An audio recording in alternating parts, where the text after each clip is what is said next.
Sa itsura ng mga gamit, mga nakapaskil na posters at mga gamot sa iba't ibang kwarto sa loob ng pasilidad na ito, hindi may kakailang isa itong klinik o maliit na ospital.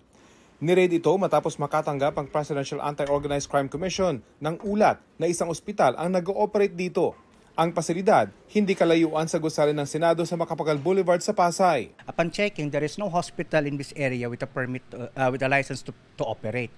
So upon that report, kami po ay nagkasa ng mga intelligence visit sa mga ito at napag-alaman nga namin na meron nga ganito, ospital nandito at saka mga doktor at mga nurses na wala mga permit, mga license to practice medicine and nursing in the Philippines. Ayon mismo sa mga Pilipinong kawani ng pasilidad, na-raid na sila noon.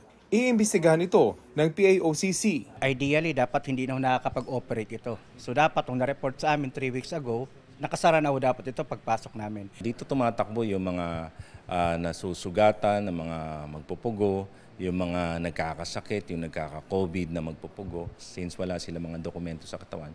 So they rather go here sa mga gantong ospital. Ang klinik na ito o maliit na ospital kumpleto sa kagamitan. Bukod sa mga examination table tulad nito, ay meron pa silang hemodialysis machine. Ayon sa mga otoridad, may ilang buwan na rin nag-ooperate itong pasilidad na ito na nakatago sa mga restaurant sa bahaging ito ng Pasay.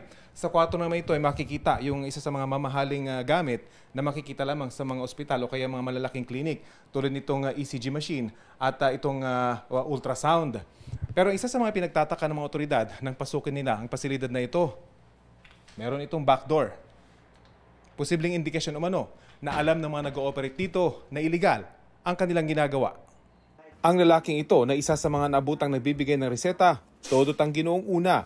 I am not a doctor. I am not a doctor. I am not a doctor. I am computer.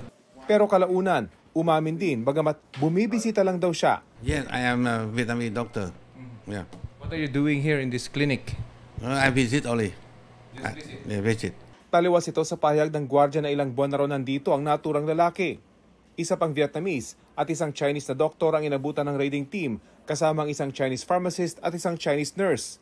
Matapos imbestigahan at kunan ng kaukulang dokumento, pinalaya rin ang mga dayuhang pasyente habang i-detain sa Bureau of Immigration ang mga dayuhang suspect at mahaharap sa kasong kriminal at immigration violation. Agad namang isinara at ipinadlak ang pasilidad habang makikipag-ugnayan ng PAOCC sa lokal na pamahalaan ng Pasay para malaman kung paano ito nakalusot at nakapag-operate sa lugar. Para sa GMA Integrated News, ako si Rafi Tima ang inyong saksi.